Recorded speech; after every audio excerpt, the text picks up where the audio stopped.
It was just another uneventful Wednesday night when my whole world quietly imploded. The life I thought was steady and safe suddenly felt like a polished illusion that had finally cracked. I got home earlier than usual, and I could hear Tessa's footsteps above, coming from the bedroom. I headed up, planning to greet her, but her voice drifted through the slightly open door before I could even knock. As I got closer, her words sharpened into clarity. "Yeah, babe, today was amazing." I savored every second. I froze. Tessa never used that kind of tone, not about her job, and certainly not with me. The door was ajar. Something told me to look. Couldn't explain it, just instinct. She was halfway through changing clothes, still holding her phone to her ear. As her skirt dropped, I caught a glimpse of black lace underwear I didn't recognize. Fancy stuff. Definitely not what she wore for me. I was just about to step in when her next sentence hit me like a brick. "Okay, I've got to go. He'll be home soon. Talk tomorrow, handsome," she cooed, ending the call. Then she peeled off her blouse, revealing a matching lace bra, and headed toward the shower. She paused by the mirror, of course. Tessa would never miss a chance to admire herself. From my angle, I could see everything. What stopped me cold was the bruise. Left breast. Dark and round. Not mine. Her eyes widened as she caught sight of it in the mirror. "Damn," she muttered under her breath. "Gotta cover this up." "Seriously?" I stood frozen, the tile beneath me suddenly unstable. The shower hissed to life, and I couldn't breathe. "My name's Ethan Wallace. Tessa and I have been married for 23 years. We have 2 kids, Lila, 19, and Noah, 18. She works part-time at an Air National Guard base. I'm a chemical engineer. Up until that night, I honestly thought we had something real, respectable, even. Turns out, I've been living in a fool's paradise. When I finally snapped out of it, I walked into the bedroom and reached for her phone. I had to know who she'd been talking to, but it was locked. A passcode. We'd never used those before. I couldn't remember the last time I'd even touched her phone.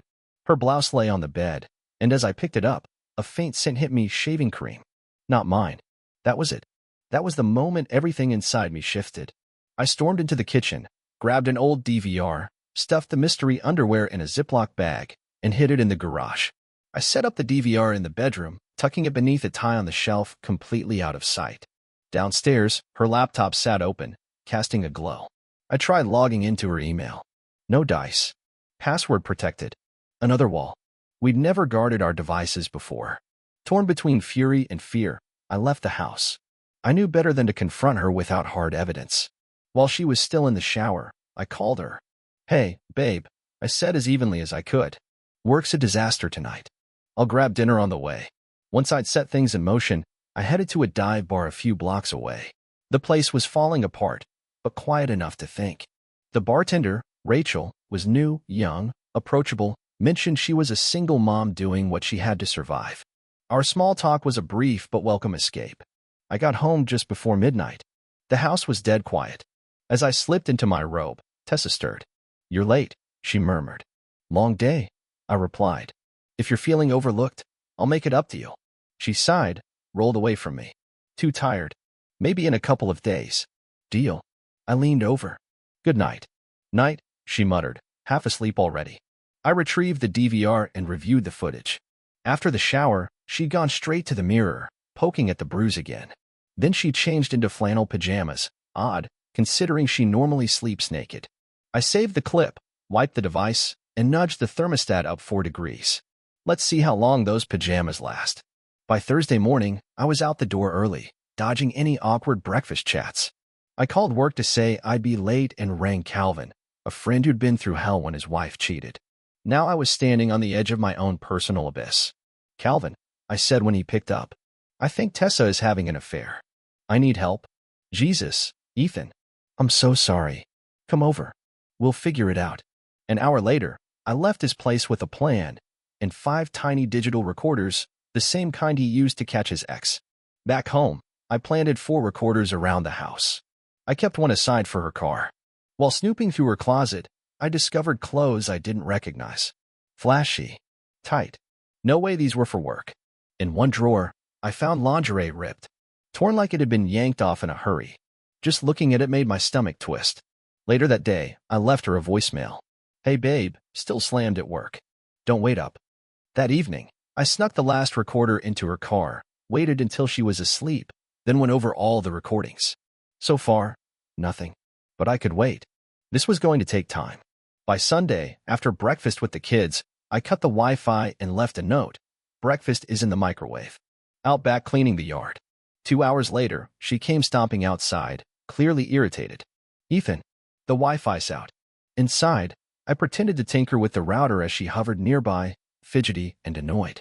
When she finally wandered off, I installed a keylogger to capture her passwords, emails, everything.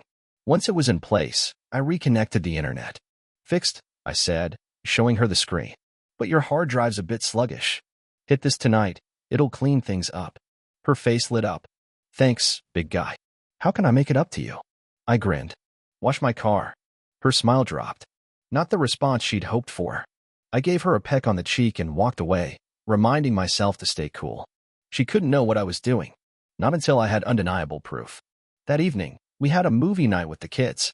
Tessa was unusually clingy, cuddling up beside me, giggling, throwing in playful comments. She was clearly in the mood, putting on the charm.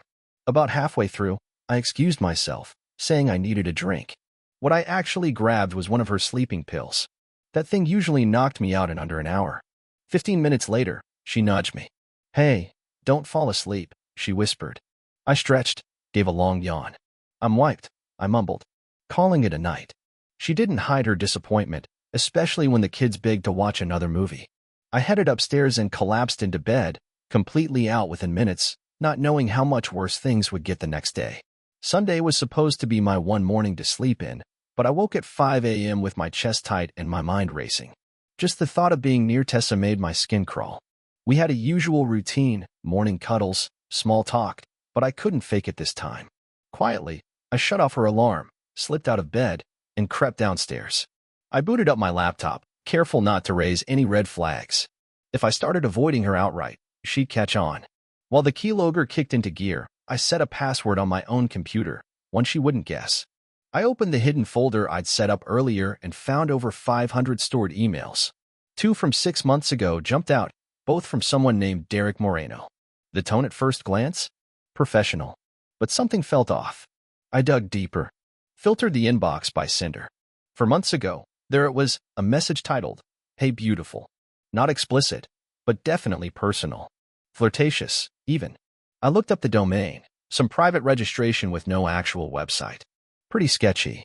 Then I sorted the messages by date, and my gut clenched 6 emails from Moreno, all sent the day before. No wonder she was glued to that laptop lately. I opened the most recent thread. In it, Tessa whined about the bruises he'd left on her, how difficult it was hiding them from me. His response? Cold, dismissive. It happens. Get over it. Screw your husband. 14 minutes later, her reply came through. I know you don't love your wife, but I love my husband. I never meant to hurt him. It's bad enough I barely let him touch me lately. I'm not meeting you Wednesday. What a joke. She loved me? That didn't soften the betrayal. It made it worse. The rest of the thread showed him backpedaling, promising to be gentler, suggesting a romantic getaway like some moony teenager. Her final message nearly made me laugh, if I hadn't felt like throwing up. Glad you understand. I only travel with my husband. No Wednesday. The mark should fade in a week, and then I'll focus on making it up to Ethan. Making it up to me? As if some show of affection could wipe this away. The emails made one thing clear. They'd been meeting at a motel regularly for at least 2 months. One even gave the exact location. Room 187, long-term leased under Moreno's company. The kicker? It was across the street from that bar I'd visited last week. Just then, another email arrived, fresh. From Tessa. I can't stand a week without you. Let's meet Wednesday at 1 p.m. Just be more careful this time. His reply landed seconds later. You're amazing. I'll make it unforgettable. That was the final straw. I needed backup. I forwarded everything to Calvin and headed to the kitchen to start breakfast like nothing was wrong. Around 9:30, Tessa floated downstairs, stretching like a satisfied cat. Thanks for letting me sleep in, she purred, planting a kiss on my cheek. Fair's fair, I said with a half-smile. I did crash early last night. She hugged me from behind, her lips brushing close to my ear. Don't work too hard today, she whispered. I'll need you working hard tonight. I brushed her off, almost done outside. As I turned to leave, I caught something in her expression, a flicker of unease, quickly covered with that same sugary smile. She knew something was off. While I was organizing tools in the garage, Calvin called. Got a second? Yeah, I said, stepping into the driveway. What's up? I read the emails, man. I'm sorry. At least now I know, I muttered. But it's not enough to hold up in court. True, Calvin agreed. Photos of her walking into the motel might help. Not good enough, I snapped. I want ironclad proof, something even she can't deny. Calvin paused. I've got a way. I know the guy who manages that motel. If I tell him it's for a private investigation, he'll probably give us access. Perfect, I said without hesitation. Can we set up surveillance, like you did with your ex? Absolutely. Motion and audio triggers. Video streams to a hidden receiver. You can even watch it live from your car. Do it, I said. And dig up whatever you can on Moreno. I want the full dirt. On it. We can have everything ready by Monday or Tuesday. For the first time in a long time, I felt like I had a grip on the situation. Control was creeping back in. The rest of Sunday passed without incident. Ironically, I found myself craving intimacy with her that night. Maybe it was anger, or maybe some part of me just wanted to reclaim what was mine. Moreno might have touched her, but I could make sure he didn't own her. Later, tangled in the sheets, Tessa curled up against me and whispered, Ethan, I love you. You're the only man I'll ever need. I kissed her forehead, my stomach boiling. The audacity. The nerve to lie through her teeth like that. I'm gonna rinse off, I muttered, slipping out of bed. In the bathroom, I gripped the sink, jaw tight. Her words weren't slip-ups. They were calculated, emotional theater. By the time I returned, she was out cold. I got back into bed, silent, eyes wide open, fury smoldering just beneath the surface. Monday morning, I left before the sun had a chance to rise. Drove straight to Calvin's place. Got something, he said, ushering me in. What VE you got? Moreno isn't just cheating with Tessa. He's got a reputation. Brings women in and out of that room like clockwork. Thinks he's clever, but using the same room every time? Idiot. My jaw clenched. Anything else? The motel manager can't stand the guy. Says he's rude to the staff. Stays there a couple days a week, but never shows up before 11 a.m. Calvin smirked. Let's move. We grabbed the gear and drove straight to the motel. Calvin introduced me as part of the investigation. The manager, Ronnie, didn't blink. I hate guys like Moreno, Ronnie muttered, handing over a room key. Treats everyone like crap. Calvin gestured to a service room nearby. Mind if we place the receiver in there? Ronnie nodded. I'll get you a key. Place is barely used. We tried calling Moreno's room. No answer. Good. We headed upstairs, knocked twice, then used the key. The room was empty. I froze at the doorway, staring at the messy bed. The same bed where my wife had betrayed me. My stomach twisted, but I forced my legs to move. I couldn't afford to freeze now. 2 hours later, we had cameras and audio recorders tucked discreetly into place. As we packed up our gear, something on the desk caught my attention, a docking station.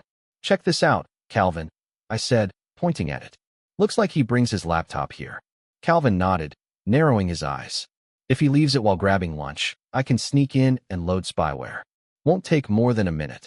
I'll camp out here every day if I have to. I muttered, already feeling the resolve settle in. But first, let's get a tracker on his car. I don't want any surprises. Let's pace ourselves, Calvin warned. We'll nail him. Just can't afford any screw-ups. I sighed. Fair point. Come on. Lunch is on me. How about across the street? Calvin suggested. Food's decent. Bartender's cool. Sounds good. The bar was quiet, just a couple of patrons tucked in corners. Rachel, the bartender, looked up and smiled as we walked in. But the second she saw Calvin, her smile broke into shock. Her bar towel slipped from her hand as she bolted from behind the counter, completely ignoring me. Calvin, she gasped, flinging her arms around him. I can't believe it's really you. He hugged her back, beaming. Rachel, looks like you're on your feet again. She gave a soft laugh. Not completely, but I'm getting there. Thanks to you. I cleared my throat. Rachel, this is my friend Calvin. She chuckled, then turned to me with warm eyes. I liked you right away, she said. But knowing you're with Calvin? Even better. I smiled. He's a pain, but harmless. She smirked. Maybe that's just a guy thing. As she worked the bar, she kept circling back, chatting with us between orders. I learned more than I expected.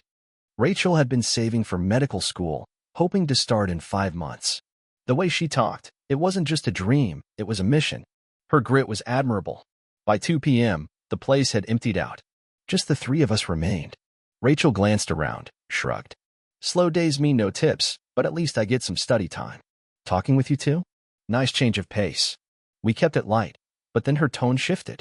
She glanced at Calvin, then back at me, her expression serious. I'll tell him, she said softly. Calvin nodded without a word, and Rachel turned to me, eyes moist with emotion. If we're really gonna be friends, I need to be honest. Maybe you'll walk away after this, and I'd understand, but I'd rather it come from me. She took Calvin's hand for support. Her voice trembled as she continued. I met Calvin the day he arrested me. He tossed me into a dirty holding cell.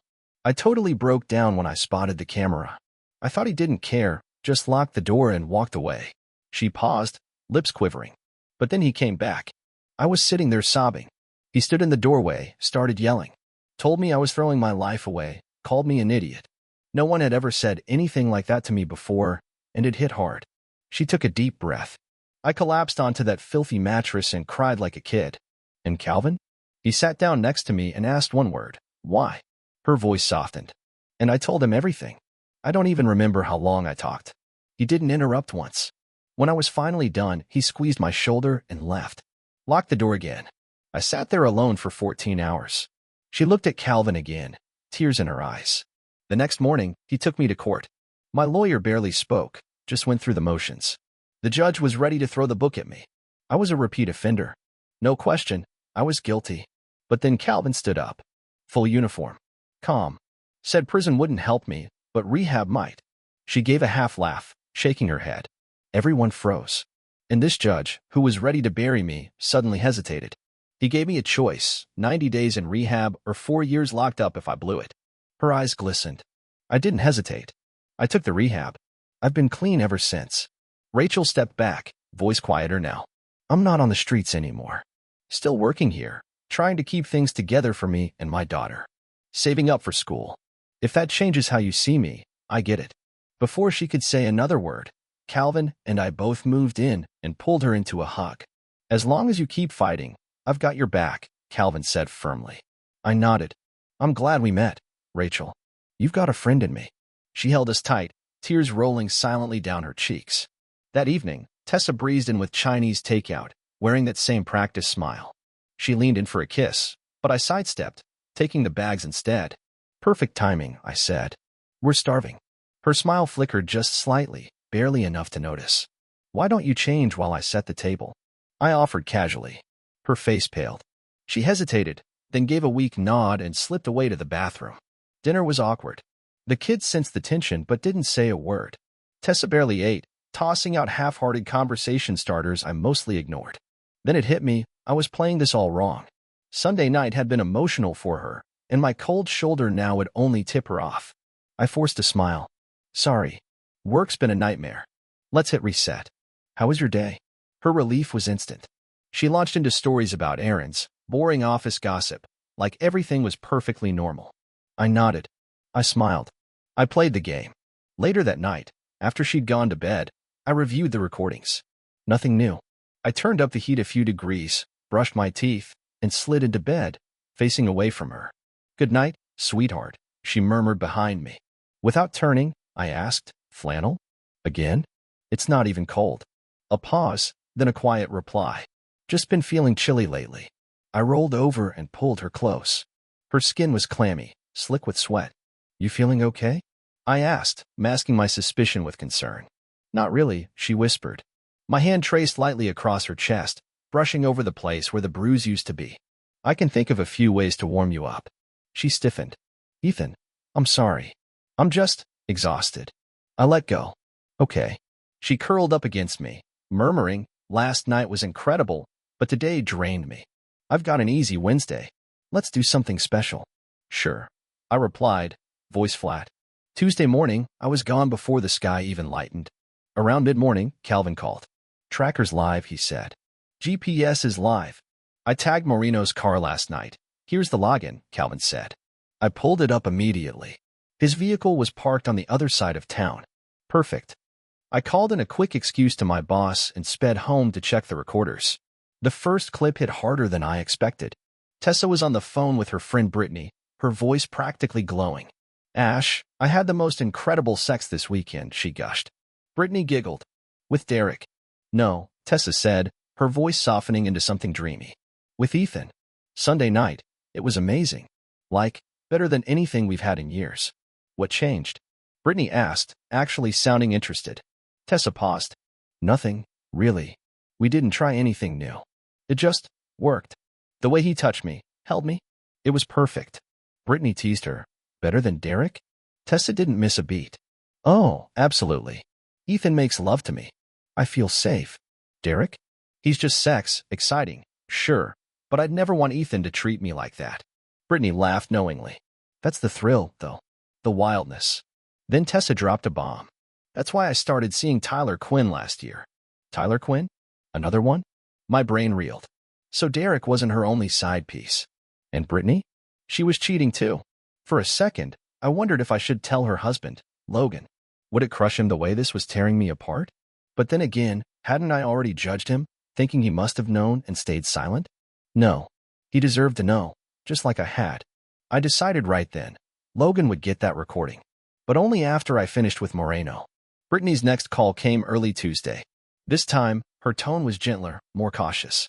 Hey, Ash, Tessa answered, sounding subdued. You okay? Brittany asked.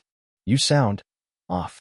Ethan noticed the pajamas and the locked bathroom door, Tessa muttered. He asked about it last night. I lied. Told him I was cold. But wasn't the room roasting? Brittany asked, voice hushed. I know, Tessa groaned. I was sweating all night. He didn't buy it. I could tell. Did he push? He tried, Tessa admitted, sounding irritated. But I couldn't let him see the bruise. I promised him a special night tomorrow. He didn't look convinced. We just lay there afterward, like strangers. Her sigh was long and heavy. And the worst part? The whole time, I was thinking about Derek. Not Ethan. That did it. I saved the recording, shut my laptop, and drove straight to the motel. Moreno's car was already there. It was lunchtime. I peeked into the bar across the street. Rachel wasn't on shift, but I spotted Moreno in a corner booth, flipping through a menu like he didn't have a care in the world. This was my window. I crossed the street, went up to his motel room, knocked twice, then slid the key into the lock. Empty. Good. Ignoring the wrecked bed, I made for the desk. His laptop said open QuickBooks on the screen. I plugged in my flash drive and got to work. I skipped the screen captures and focused on core data, email activity, browsing history, and especially his financial records. If this guy had anything shady going on, and he reeked of it, I'd find it. Once the keylogger was running, I added remote desktop access and embedded a lightweight control tool. Named it something bland, tied to his company's domain. Would look like routine software from the motel's network. I hid the icons, reopened QuickBooks, and slid out of the room without a sound. Back at the office, I dove into my usual tasks. Oddly enough, I felt calm, quiet, in control. That feeling was addictive.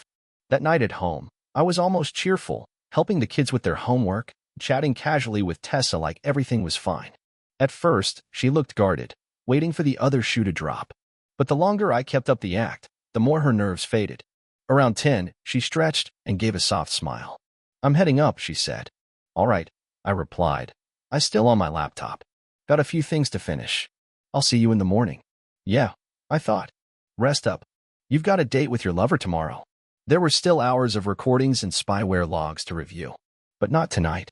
Instead, I focused on the dashcam footage from her car, quietly downloading it and slipping the device back before she noticed. By the time I got into bed, she was either out cold or faking it. I sat on the edge of the mattress, mind churning. No horror was the day.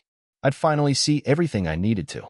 Wednesday morning, she beat me out of bed, worked in my favor, honestly. Just thinking about her getting dressed to cheat made my stomach twist. And knowing the proof was hours away only made the wait more brutal. Downstairs, she was plating breakfast when I walked into the kitchen. Her outfit was professional, sharp, too polished for a lazy day at the office. Perfect timing, love, she said with a too bright smile. Good morning. I gave her a grunt and poured myself some coffee. She blinked, the smile wobbling. You're usually a little more cheerful. Now you know how I feel most mornings, I said flatly. She flinched at that, then forced a laugh. The kids came in, and she snapped into mom mode, smiling, chatting about school and errands.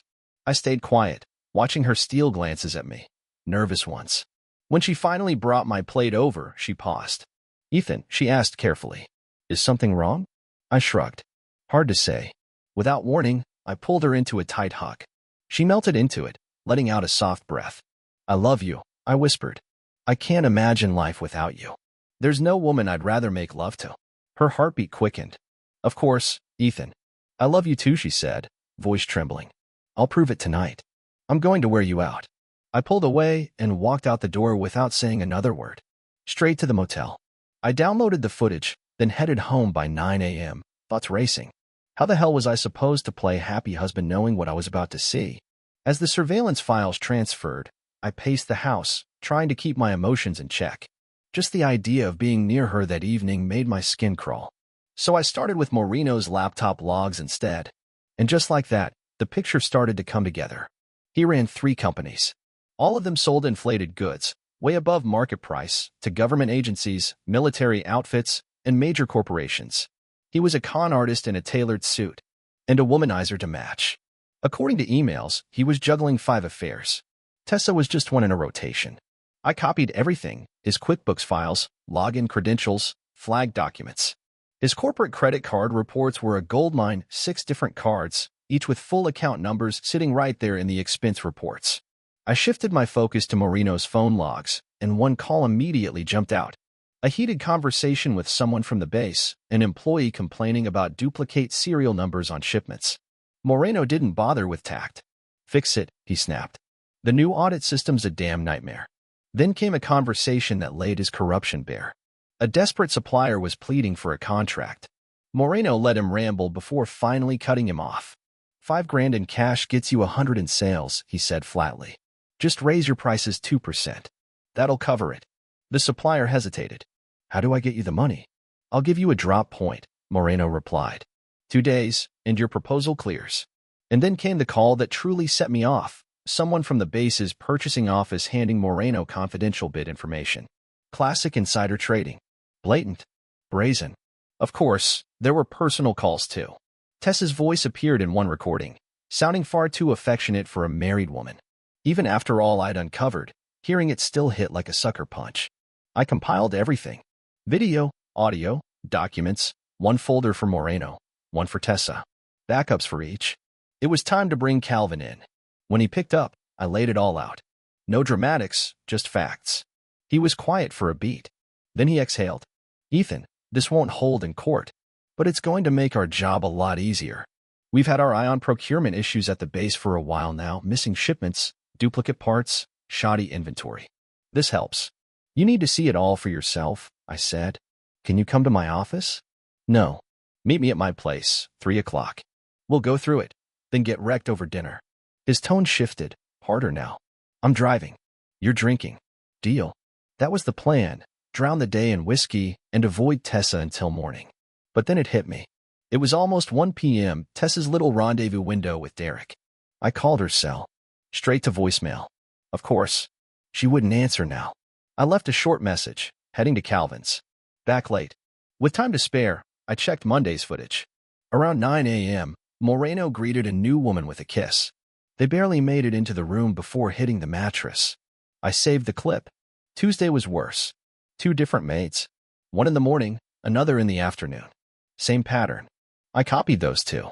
By 3, Calvin picked me up. We sifted through the files while the drinks flowed.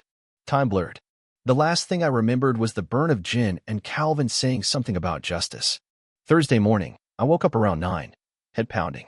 The house was dead quiet. On the kitchen table sat a note. "Since you were too drunk to set your alarm, don't expect me to be your wake-up call. Figure it out yourself." I chuckled, rubbing my temple. Perfect. An annoyed Tessa was easier to dodge. I called in sick, grabbed coffee, and headed to the motel to collect the surveillance I'd been dreading. On the drive home, Calvin rang. "The investigation's moving fast," he said, voice tight. "That supplier who bribed Moreno? He's agreed to wear a wire. We've started piecing together how Moreno and his team are pulling off the thefts.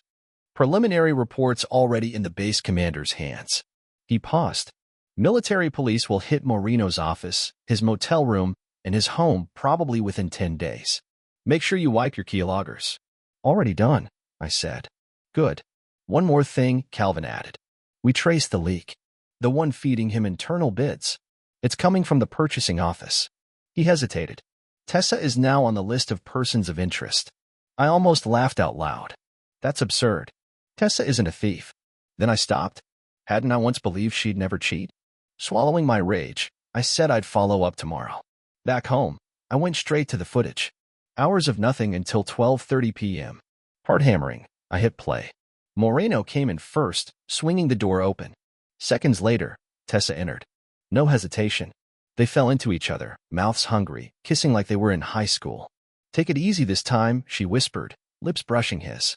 Then the clothes came off. They fell into the bed like animals. I couldn't move. My eyes burned, but I forced them open, forced myself to watch. Thursday night was pure silence. The kids were out. Tessa and I orbited each other like strangers. Once the house was still, I retrieved the recorder from her car and scanned the fresh audio. Brittany's voice surfaced again. So, how'd it go? She asked, eager as ever. Tessa sighed. Derek was fine. A little rough, but you know how he likes it. Same old. And Ethan? Nothing. He got wasted with Calvin, stumbled and smelling like gin. Didn't say a word. Brittany chuckled. Bad timing? No, Tessa muttered. I practically threw myself at him last night. Told him in the morning I'd wear him out.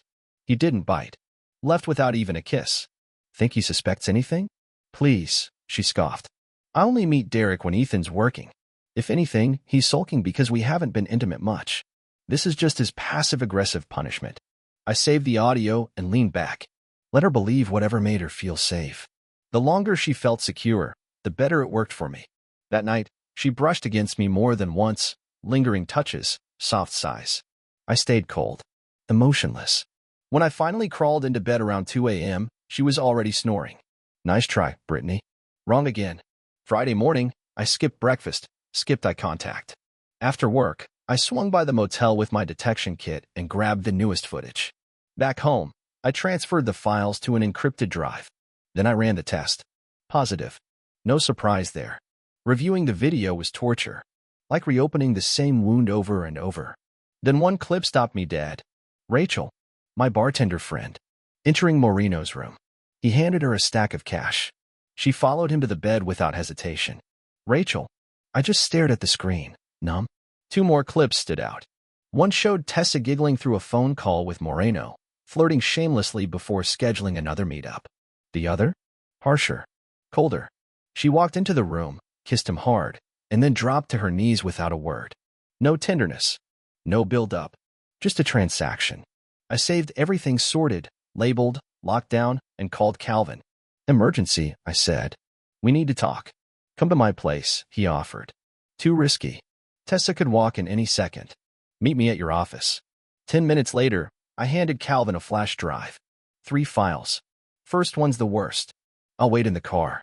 About an hour passed before Calvin climbed into the passenger seat beside me, his jaw tight. Bar. Now, I need answers from Rachel. She was already behind the counter when we walked in. Her smile faltered the moment she saw us. Without a word, she poured 2 gin and tonics, hugged Calvin, then reached out and gave my hand a quick, shaky squeeze. Hey, guys, she greeted, forcing a brightness that didn't quite land. Calvin didn't bother easing into it. Rachel, what's going on? Her face collapsed instantly. You were right, Calvin. I got something. Something bad. She exhaled sharply. That's why I'm leaving the bar. I can't risk passing it to anyone. My stomach dropped. Her voice turned sharp, bitter. So much for nursing school. That dream's gone. Now it's just about getting through each damn day. Like hell it is, Calvin, and I said, almost in sync. Rachel blinked, caught off guard. You fought too hard for this, Calvin said, gripping her hand. Since the day I arrested you, you've clawed your way back up. You're not giving up now. I nodded. We'll figure something out. School's still on the table. Tears welled in her eyes. I don't deserve friends like you, and I can't let you clean up my mess. I smiled softly. Doesn't matter what you think. You don't get to choose. We're doing this. For the first time that night, she laughed. It was shaky, cracked down the middle, but real. The weight in the room lifted slightly, though we all knew the storm hadn't passed. Just before midnight, I finally dragged myself home. Calvin had promised to make some calls, maybe pull a few strings. There were whispers about new openings at the base's purchasing department. If anything came of it, maybe he could get Rachel in. Saturday dragged. Tessa and I barely exchanged words. During our usual movie night, she deliberately sat between the kids, not next to me.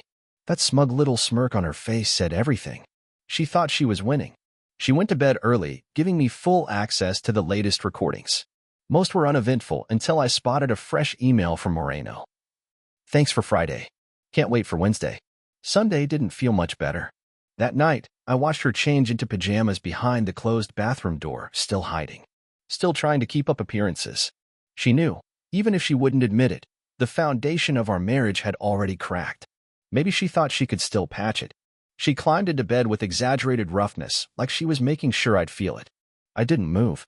Eventually, she let out a frustrated sigh and turned away. Monday afternoon, Calvin called.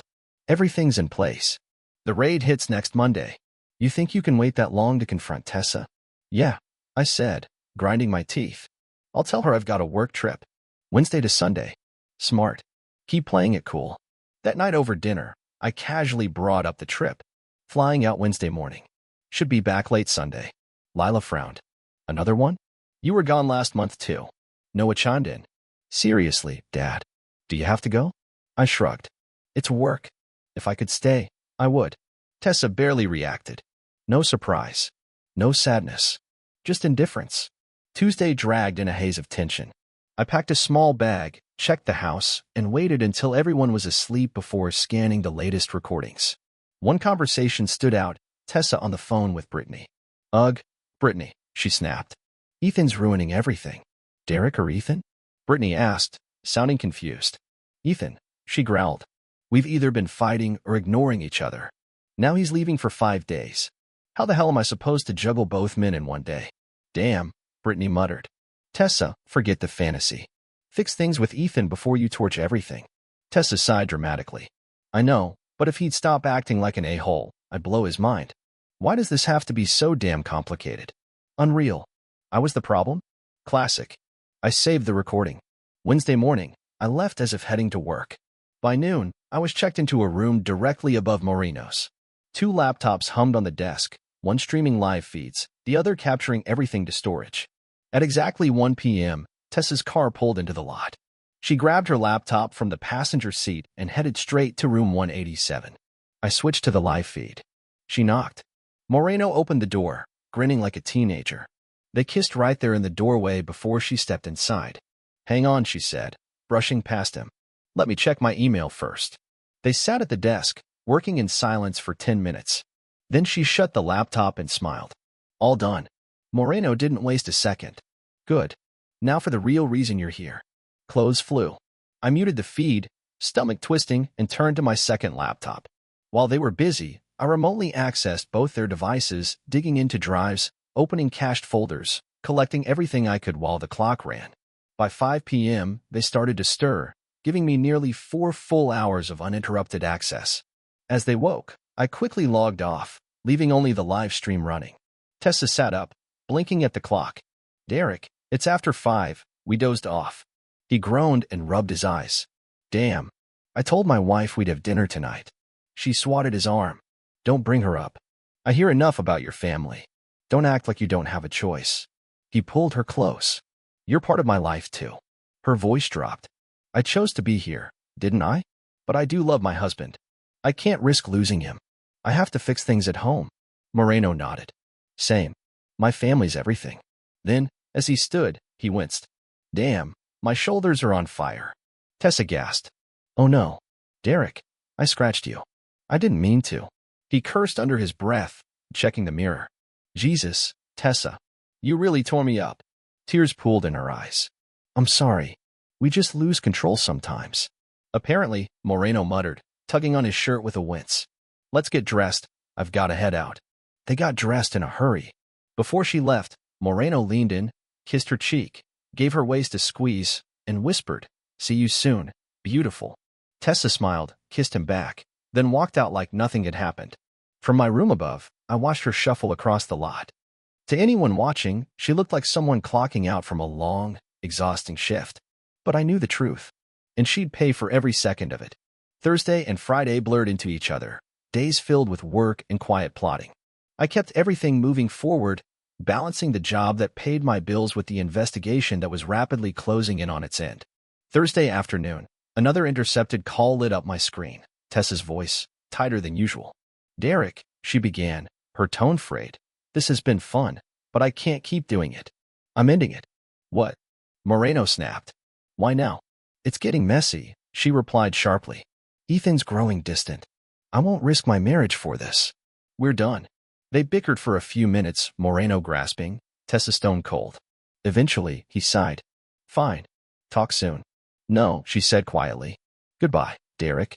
She hung up. Late Friday night, I made my final moves. Transferred the last of the files, wiped the logs clean, and shut down every keylogger I had running. But I wasn't done yet. Before logging off, I used Moreno's laptop to access Tessa's computer remotely, routing the signal through the motel's IP. Just in case anyone traced the intrusion, it would point back to him, not me.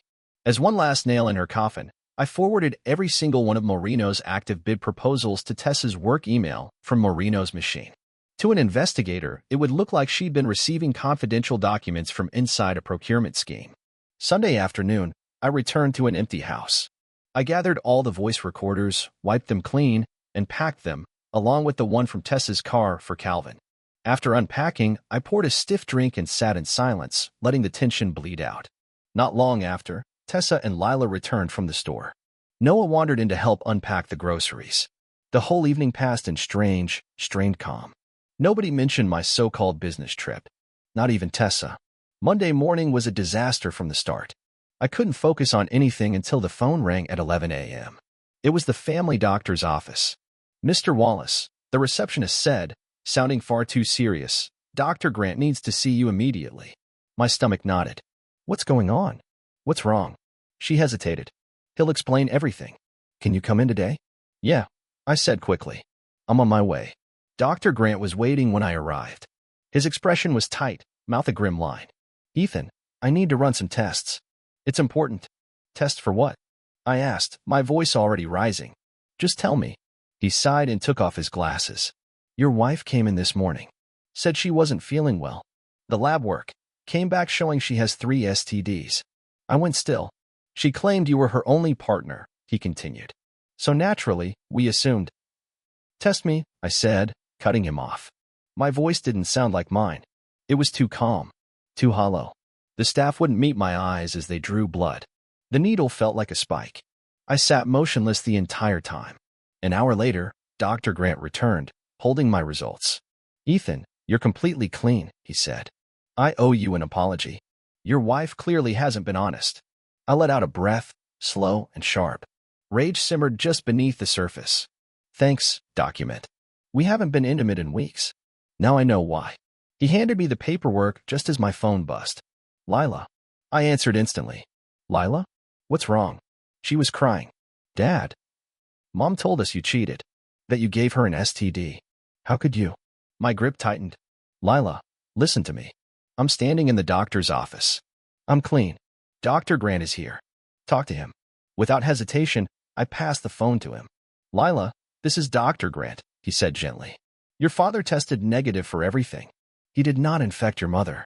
A few seconds later, I heard her sobbing on the other end. "Dad, I'm so sorry. We believed her. She sounded so sure." "It's okay, sweetheart," I said softly. "Please tell Noah. But don't say anything to your mom. Not yet. I'll be home soon." At the front desk, the receptionist handed me my test results in a sealed envelope. Then, with a small smirk, she slid over another one. "I must have made a mistake," she said coyly. "Looks like your wife's results got included too." I nodded, catching her meaning. Tessa wouldn't find any allies here when she came back. As I pulled into the driveway, I noticed extra cars. Her parents. Perfect. Inside, the air was heavy, dense with tension. Then her father's voice exploded across the room. "You bastard," he roared. "You cheated on my daughter and gave her a disease? I'll break you." He was massive. Years in the mines had made him strong and still dangerous. I had maybe 5 seconds before he came swinging. I stepped forward and locked eyes with him. "If what you believe is true," I said calmly, "then I deserve whatever you're about to do." "But it's not." He hesitated, confused. "Explain," he growled. "Fast." I didn't speak. I just handed him the test results. He read them, then read them again, and again. The fury in his face slowly shifted into something else. Disbelief, confusion, then finally, shame. From behind him, Tessa's sobs grew louder. She was unraveling. He looked up. You're clean. My daughter has an STD. That means someone else gave it to her. She lied, I said, voice low. She cheated, and we haven't touched each other in weeks. That's why I'm clean. He clenched the papers in his fist, knuckles white. Ethan. I'm sorry. I jumped to conclusions. I nodded. Thanks for listening. My marriage might be finished, but at least now you know the truth. He stepped closer. We need to talk. I grabbed him by the shirt and slammed him against the dining table. No, I growled. This talk happens on my terms. His eyes widened. She's your daughter, but she's my wife. And she dragged you and the kids into this nightmare. Lila called me in tears, I said, voice shaking with restrained fury. I don't even know what Noah believes right now. I let go and stepped back. You're here because she dragged you in. But this is my family. Stay out of it. Got it? He stared at me, chest heaving, then gave a slow, reluctant nod. Yeah, Ethan. Got it. We walked into the living room together. The second Tessa saw me, she exploded. Her voice collided with her mother's shrill shouting. In the corner, Noah sat hunched forward, shoulders shaking, silent tears sliding down his face. Lila rushed around her grandfather and threw herself into my arms. Dad. I love you, she whispered. Noah hesitated, then slowly stood and walked over. He wrapped his arms around me without a word. The three of us held each other, while Tessa sobbed in the background and her mother screamed at the walls. Lila's hand brushed against the papers I held. Is this the proof? She asked quietly. I gave a tight nod. She took the reports without hesitation, pulling Noah in close as they read through the damning lines. My name beside the word negative, Tessa's beside positive for 3 STDs. Their eyes met, then locked on me, and they clung tighter. Lila turned, her expression hardening with fury. Mom, she snapped. How can you stand there screaming at Dad? He didn't betray us. You did. Tessa's legs gave out. She collapsed onto the couch, sobbing uncontrollably. Lila didn't flinch. She stormed over to her grandmother and shoved the test results into her trembling hands. The older woman's eyes scanned the page. Her breath caught. Her shoulders slumped beneath the weight of undeniable truth. Tessa looked up, eyes wild. Why is everyone acting like I'm the villain? She cried. This isn't fair. Lila stepped forward, holding the papers high like a verdict. You lied to us, Mom. You cheated on Dad. You wrecked this family. Tessa gasped, rage distorting her face. She lunged, hand raised. But Lila caught her wrist mid-swing fast, calm, unshaken. Don't you dare, she hissed. You lost the right to raise a hand to me the moment you tried to destroy what we had. The room went deathly quiet. Lila stood her ground, eyes sharp despite the tears brimming beneath. You'll always be my mother. I'll always love you. But you turned us against Dad with lies. I'll never forgive that. She turned and wrapped her arms around me. Noah followed, his silence louder than any scream. Across the room, Tessa sat frozen, desperate, disoriented, unraveling. Kids, please, she rasped. Your dad infected me weeks ago. He probably got treated in secret. I begged him for closeness, and he kept pushing me away. Her voice rose, shrill. I never cheated. He's lying. He wants to make me look bad. I've been faithful since the day we met. The silence that followed was suffocating. My father-in-law's expression darkened. His fists clenched at his sides. I stepped toward Tessa, ignoring the rest. This is your last chance, I said evenly. Tell the truth, or I'll show them everything. Her lip quivered. For a second, I thought she might cave. But then, like a cornered animal, she bared her teeth and snarled. You've got nothing, she shouted. Because I did nothing. Show your so-called proof. I didn't flinch. Fine. I walked to the cabinet and retrieved my laptop. Her defiance faltered the moment I connected it to the TV. While she'd been playing house with Moreno, I'd registered a website using one of his own corporate credit cards. Now it was time to unveil the wreckage. I met her gaze, dead on. You said you ended things with Derek last Thursday, right? She scoffed. You're insane. There's never been anyone but you. I opened my email and cast it onto the screen. A subject line glowed. Derek Moreno. Recognize this name? I asked. The color drained from her face. He sent me a link, I continued, to his personal site. You're front and center. I turned to the kids. Lila, Noah, maybe you two should go upstairs. Lila stood firm, arms crossed. No. She dragged us into this. We're staying. Noah added, if you send us away, I'll just find the site myself in 5 seconds. I sighed. He wasn't wrong. He'd probably already seen the domain. All right, I said, clicking the link. The screen faded to dark blue. A voice, cold, male, emotionless, began. Welcome to the lovers of Derek Moreno. Here are the married women I've seduced. Every encounter is recorded. Like what you see. Message for high-definition footage. None of the women know they're being filmed. Tessa gasped. A slideshow began. One image after another, women, fully clothed, but unmistakably intimate. The captions were crude, clinical. Then the fourth photo froze everyone. Tessa, wearing a familiar gray business suit. One of her typical work outfits. The cursor hovered over her image as the voice announced. Meet Tessa. Mid-50s. Curvy. Plenty of footage available. Click here for previews of Tessa in action. Full videos upon request. The room went dead. Tessa stood frozen, face drained of all color. Her hands trembled violently. She opened her mouth but couldn't speak. Staring at the screen, she whispered, No. This can't be real. I clicked her photo. 8 thumbnails appeared, each stamped with a date and brief title. Her eyes darted across the screen, recognizing every location, every act. The truth broke over her like a wave. Her legs buckled, and she dropped onto the couch, sobbing. Her mother rushed to her side. Her father stood like stone, staring at the screen as if it had punched the air out of him. Noah's fists clenched. Lila's face twisted with disbelief and rage. I think we've seen enough, I muttered, stepping back. Not enough, Lila snapped, her voice shaking with fury. Videos can be faked. I want the truth. Before I could stop her, she grabbed the mouse and clicked the first video. The screen buffered, then played. The room filled with heavy breathing, whispered promises, moans. Lila flinched, hand over her mouth. Oh my God. This is disgusting. How could you? Noah still didn't speak. He stood stiffly, fist white-knuckled, eyes locked on the floor. Tessa sobbed into her mother's shoulder as if the crying might make it all disappear.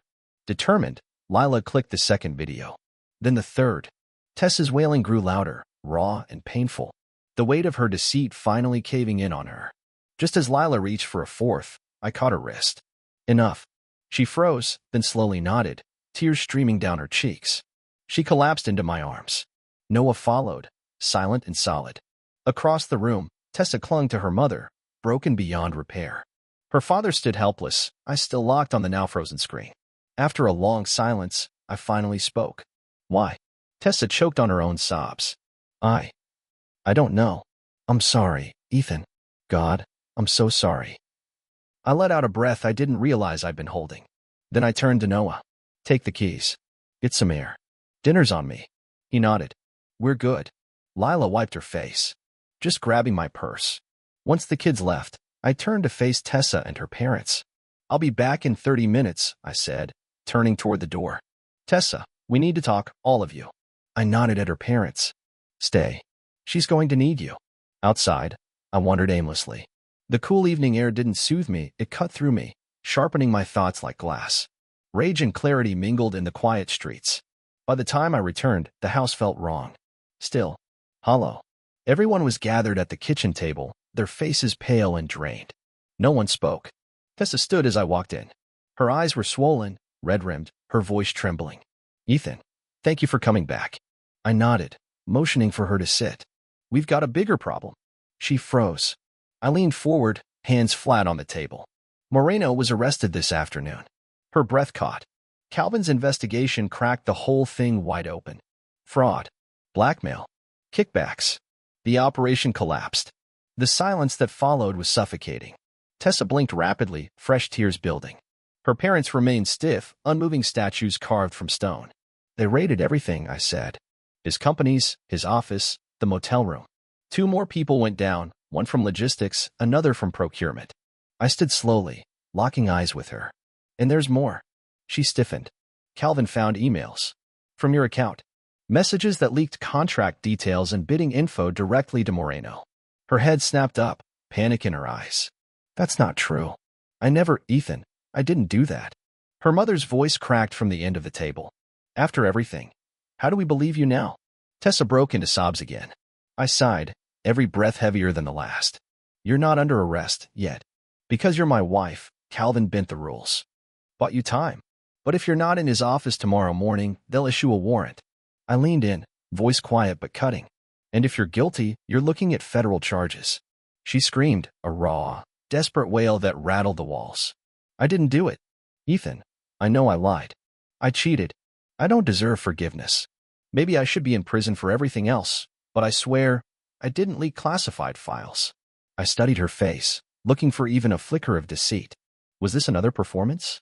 Tessa, I asked, calm and precise, did you ever take your laptop to Moreno's motel room? Her whole body sagged. Yes, she whispered. Sometimes I'd fake personal days. I'd work there while we were together. I clenched my jaw. Personal days. For cheating. She flinched, but nodded again. Did you ever leave it open? Connected to the base network? While you showered or napped? Her voice cracked. Yes. Oh my God. I never thought, how could I be that stupid? Without another word, I grabbed her laptop, flipped it open, and immediately cut the Wi-Fi. I had to act fast. One of the last things I'd done remotely from Moreno's system was schedule an automatic email blast, one that would make it look like Tessa had sent out leaked files from her account. The timer was set, but with the internet disabled, nothing had gone out. I stared at the login screen. What's your password? Her face crumpled with shame. Moreno, she whispered. The silence that followed said everything. I let it hang in the air before speaking. Tessa, he installed remote access software. He could see everything, control everything. Her head jerked up, eyes wide with horror. He set me up. Looks like he wanted more than just your body. I leaned over the laptop, faking a search. Good thing I broke the internet. There's a scheduled task here, an email blast. If it had sent, your entire contact list would have received confidential files. Family, friends, coworkers. She collapsed into her chair, burying her face in her hands. Oh my God. He's punishing me for cutting things off. Her mother reached out with a trembling hand, whispering something that sounded like comfort but fell flat. I rubbed my temples. This might be enough to clear you. 3 heads shot up. Her father, who not long ago looked ready to throw me through a wall, now just looked confused. This proves Moreno had remote access, I explained. It's possible he sent the leaks. If that's the case, the system logs will show his IP. Tessa wiped her face and gave a small nod, eyes wide, fear eclipsed by a flicker of fragile hope. But I wasn't finished. One more thing, I added. While I was in Moreno's system, I installed surveillance software. I copied all his personal videos to his hard drive. Her father inhaled sharply. Wait, the videos? They're admissible evidence now, I said. As far as authorities are concerned, he recorded everything himself. That means Moreno won't just face fraud and embezzlement. He's looking at charges for illegal surveillance, blackmail, and invasion of privacy. I leaned back, letting it all sink in. I also uploaded recordings of his threats. Calvin has them. It's over. Months passed. And eventually, Moreno was convicted, multiple counts, fraud, racketeering, extortion. The IRS swarmed him with audits. His wife filed for divorce 2 days into his sentence. A week after the conviction, Calvin and I found ourselves at the same bar where Rachel used to work. She wasn't there anymore, not behind the bar, anyway. She'd gotten the procurement job, just like we hoped, and was finally enrolled in night classes for med school. I sat nursing a gin and tonic, watching the glass swirl in slow circles. I still owe you for the surveillance gear, I joked. Calvin waved it off. Forget it. Besides, we blew $1,500 each at the casino yesterday. That's punishment enough. I chuckled and took a sip. Not as smooth as Rachel's gin, but it'll do. Just then, the door opened and Logan walked in. He looked wrecked, hollow, like someone who hadn't slept in days. I told him where to find me. The truth always finds its way here eventually. Without saying a word, he sank into the seat across from me. I reached into my coat and slid a flash drive across the table. Everything you need, I said quietly. Emails, calls, videos. The whole story, Tessa. Brittany. It's all there. Logan stared at the drive for a long time before taking it. Then he picked up his drink and drained half of it in one go. Turning to Calvin, his voice cracked despite the calm in his words. Calvin, he said, I need to rent some surveillance gear. Calvin closed his eyes and rubbed his temples. And just like that, the cycle began again.